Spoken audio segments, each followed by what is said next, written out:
Welcome to our channel. Bapak, Ibu, Saudara-saudari, pencinta Riak Sabda yang dikasihi Tuhan.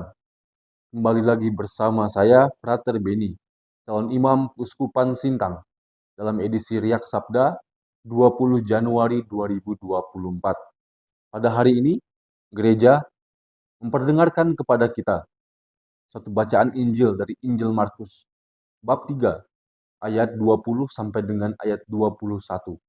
Injil yang amat sangat singkat. Dalam Injil yang amat sangat singkat ini, kita diperdengarkan bagaimana Yesus, dimanapun ia berada, di sana akan berkumpul banyak orang untuk mendengar ia berbicara. Ya, jika kita membaca Injil Markus, jika kita mulai dari Injil Markus bab 1 ayat 21, di mana Yesus sudah memulai pekerjaannya, di mana Yesus sudah memulai karyanya, selalu ada banyak orang yang berada di dekat Yesus. Ya, jika kita bertanya, apa yang menjadi motivasi dasar? Apa yang dicari oleh mereka yang berkumpul bersama di dekat Yesus, di sekitar Yesus ketika Yesus mulai berkarya? Ketika Yesus mulai berkarya, ya paling tidak ada dua hal. Pertama, mereka ingin mendengarkan Yesus mengajar. Mereka penasaran tentang ajaran Yesus. Mereka ingin mendengarkan ajaran Yesus. Dan yang kedua, mereka ingin memperoleh kesembuhan.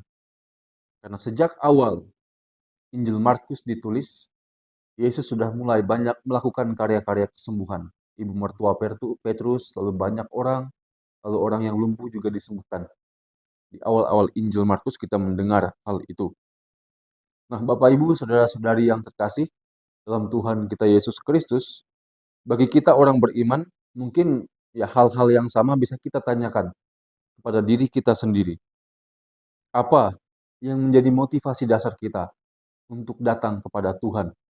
Apa yang menjadi motivasi dasar kita untuk pergi misa di hari Minggu, atau untuk pergi ibadat sabda di hari Minggu jika tidak ada imam?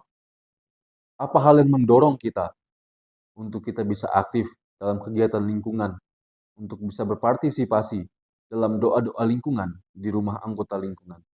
Apa yang menjadi pendorong kita untuk bisa aktif dalam hidup menggereja di paroki kita maupun juga di lingkungan kita? Dan justru sebaliknya juga, kita bisa bertanya, apa yang menjadi penghalang kita untuk bisa datang pada Tuhan dalam doa?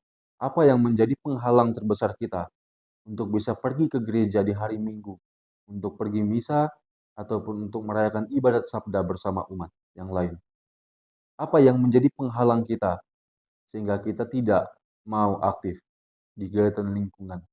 Apa yang menjadi penghalang besar bagi kita sehingga kita malas berpartisipasi dalam tiap aktivitas atau kegiatan hidup menggereja?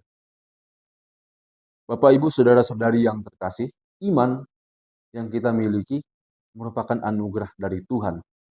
Tuhan menghendaki agar iman itu sungguh bertumbuh dan berkembang dengan baik, hidup dengan baik.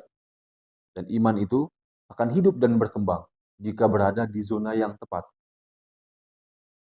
Iman akan bertumbuh dan berkembang jika kita menyiapkan diri kita atau menjadikan diri kita sebagai tanah yang baik untuk pertumbuhan iman. Iman akan bertumbuh dan berkembang jika kita sungguh-sungguh bisa membersihkan diri kita dari pengaruh-pengaruh negatif yang menghalangi kita untuk terlibat aktif dalam hidup menggereja, untuk terlibat aktif mengaktualisasikan iman kita. Iman akan hidup jika kita mampu sungguh-sungguh bersih, jika kita mampu sungguh-sungguh menyiapkan diri kita menjadi tempat yang layak bagi iman itu tumbuh. Maka saudara-saudari yang terkasih, melalui pesan Injil pada hari ini, mari kita bersama mohonkan rahmat Tuhan agar roh Allah bekerja dalam diri kita, sehingga kita mampu dengan konsisten, mampu dengan kesungguhan hati untuk menyiapkan diri kita menjadi pribadi yang layak, yang baik bagi pertumbuhan dan perkembangan iman, sehingga iman yang kita miliki sebagai anugerah dari Tuhan sungguh bisa hidup, berkembang, berbuah, dan buahnya dirasakan dan berdampak bagi orang banyak, bagi orang-orang di sekitar kita, dan juga bagi anggota sesama kita di paroki maupun lingkungan tempat kita tinggal. Tuhan memberkati kita semua. Amin.